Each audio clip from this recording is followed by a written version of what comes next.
Yeah. Yeah, give me some of that. Definitely. Give me some of that. Boom. Status selected. Coming from Queens. Coming from Queens. Coming from Queens.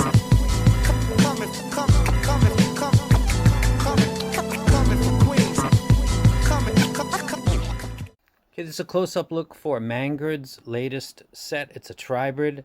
They've changed their name, and I believe it's Mangird XENNS. I'm not sure if I'm pronouncing that right. And the name of this unit is called Up. And that's their logo right there in the middle. It's very simple. Open it up, flip top, and then it says, Pursuit of High Cost Performance Sound. Would have worded that slightly different. Pop out this cover. I've already done this, and when I first looked at this, I thought, whoa, they went really Spartan, didn't they? And I thought, use your big brain. Try. There we go. So this comes 2.5, and then you can go from 2.5 to 4.4, 2.5 to 3.5, 2.5 to stereo. I think it's 6.35. Instructions and tips are inside here. We want to take a look at the set. Try to get this out. Close that down.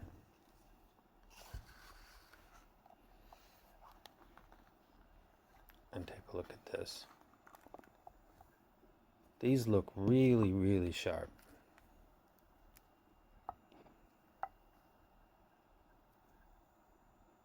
I love that design. It has nozzles that are very much like the TA, but they're slightly different actually. So UPR, up, right. And it's got the nice legit screen on it, not the tinfoil that's got holes poked in it, a la the old KZs. They do better now, actually, though. So that's what those look like. Very nice. It's got a Y split with the branding on it, and then it's got a termination into 2.5 that doesn't have the branding on it. It's a nice cable. I like it. Let's get a little look at this one more time. So inside of this is a Beryllium dynamic, which is huge for me. And then it's also got 4 Sonion mid BAs. And then it's got 2 Sonion ESTs. And that is a close-up look at it. And I will go ahead and start to give opinions about its sound using my library in about 3, 2, 1. Okay, this is a video for the Mangird XENNS Up. I'm not really sure how to pronounce that. Let me take a quick look. Mangird XENNS Up, I guess. So they're keeping the Mangird because that's, you built a name on that. 2 EST drivers, 4 Sonion BAs taking care of the mids, I'm pretty sure, and then a dynamic driver that is Beryllium. Let me double check that because somebody asked. It says right here 10mm Beryllium coated dynamic for bass. It sounds, for my library, absolutely fantastic. And the Mangird is an interesting thing, so please listen because this is very relevant. The Mangird T was sent to me with a Tin Hi-Fi IEM that was going to be released on drop or something. I don't recall what it was, and sometimes I get stuff sent and said, you know, it's going to release on this day. They don't say, can you do a video that day, but the implication is, can you do that? And I oblige sometimes, and sometimes I don't, depending on if I believe in the item. That Tin Hi-Fi I didn't. And I said, I don't think I can get behind that set. It doesn't really match my library.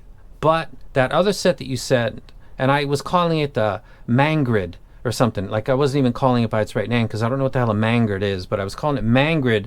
So I'm telling somebody that this plan you have for release, I can't get behind it, and that's what they're thinking about. But this other set you sent and didn't even really talk about is really actually quite good, and that's the T. And they were like, thank you very much. And then the communication was cut off for like a week straight where they just, because I didn't mess up the plans, but I didn't help them any. But that was how the T was born. And the T became a slow building underground hit because people got it. They listened to various libraries that were beyond my rock and roll, hip hop based library, some jazz, some classical, and a lot of people from a lot of parts of the music rainbow started to come together and say, that's a really good set. Like that, in that price range, that's a killer. And then it grew, and it's beyond the UGK level, Underground King. It's a set that people legit consider strongly if they're buying something in that price range, because most people say it's worth that money, and there's There's some stuff above it that it's better than. So people take that set seriously.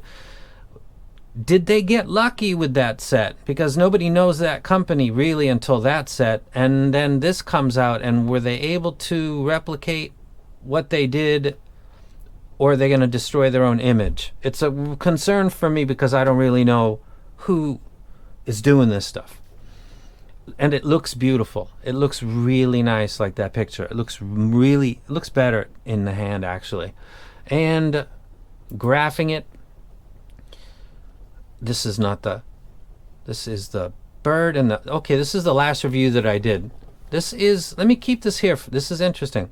The thing that I said was that I liked the Fusang better than the bird, but one thing, I liked the way that the bird took care of the 5, 6, 7 region. I thought that it was more appealing to the ear. It gave less fatigue to Steven Tyler, Ozzy Osbourne, Steve Winwood, Jerry Garcia, Neil Young. I thought that they were treated better, and I really thought the bird was a vocal-centric set, and this kind of stuck out like a sore thumb to me when A and being the two sets. And looking at that now, Mangird. Okay. You can see that this, besides the bass, this is Beryllium Dynamic versus BA. Let me take the Fusang out. This is doing by intentional tuning, I'm sure, because now they've got two sets that I'm sure were intentionally tuned. The T and this set, they're diminishing or de-emphasizing the same region that the bird is doing, which wasn't the first company to do that, but it's a technique.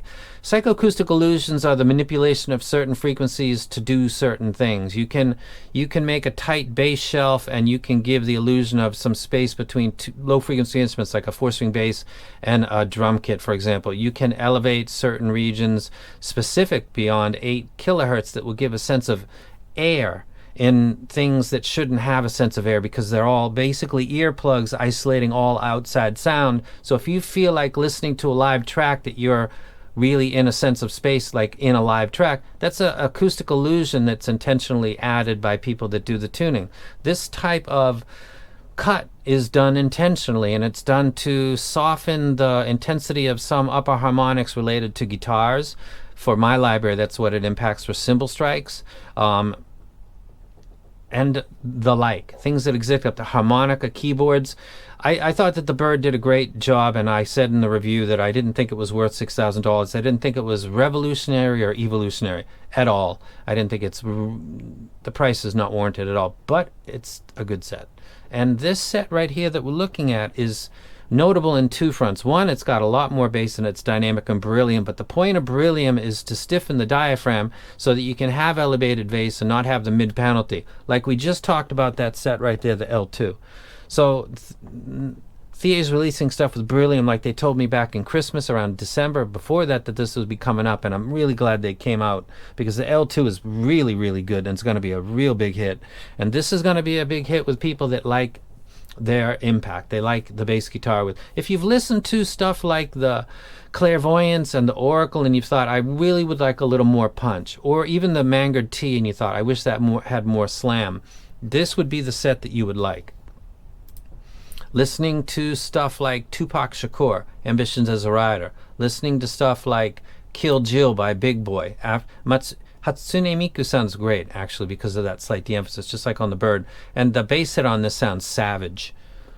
Boom. This is the hardest hitting set that I've heard come out of Linsoul. Out of the tribrids that I'll be comparing, this is the hardest hitter I've heard so far. And I'm sure that's got something to do with Beryllium, one, and the point of Beryllium being that you can emphasize it without having a penalty. Let's explain this once again. What is the point of stiffening a PET Mylar diaphragm? It's a little piece of plastic, it's a little driver. The benefit is that if I did this with just a PET Mylar driver, the decay, the performance of the driver would give a haze, a veil, a low res shadow over the mids and the rest of the replay. The driver simply wouldn't be able to keep up with what it's being tasked to do.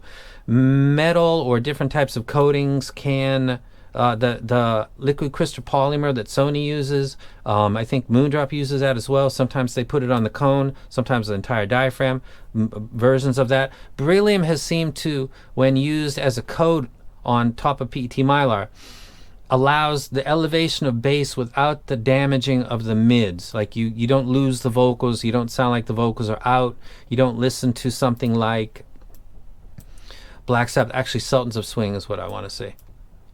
You don't listen to something like Sultans of Swing and hear the prominent bass as it's supposed to be, and hear Mark Knopfler being totally squeezed out or lumped together with the bassist.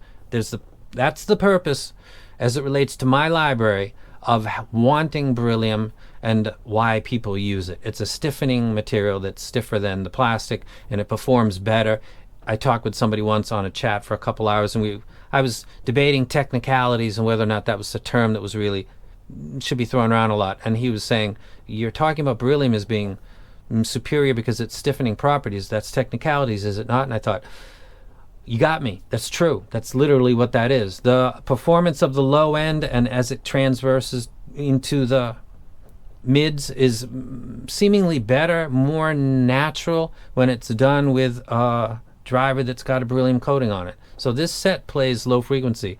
Excellent. Plays the bass hits, plays deck bass mixed hits. It treats vocals really well. Listening to Mark Knopfler on Sultans of Swing by Dire Straits, listening to Elton John.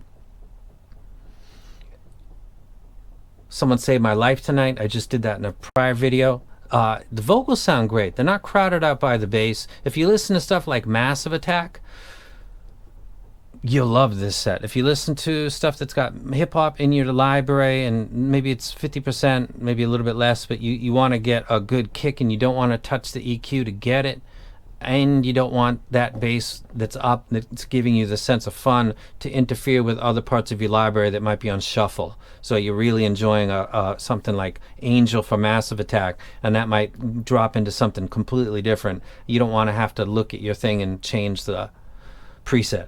Like, that's a pain in the ass. It is for me, actually. Anyway, I'd rather have a set that does something great like this, and if I want to listen to something more balanced, I'll listen to another set, because I don't want to EQ, because I'm not really into that myself. I went from Viper for Android and doing as much as I could to get away from the original tuning to I just want to stick with it because I do reviews now, and EQ really doesn't have a place in that.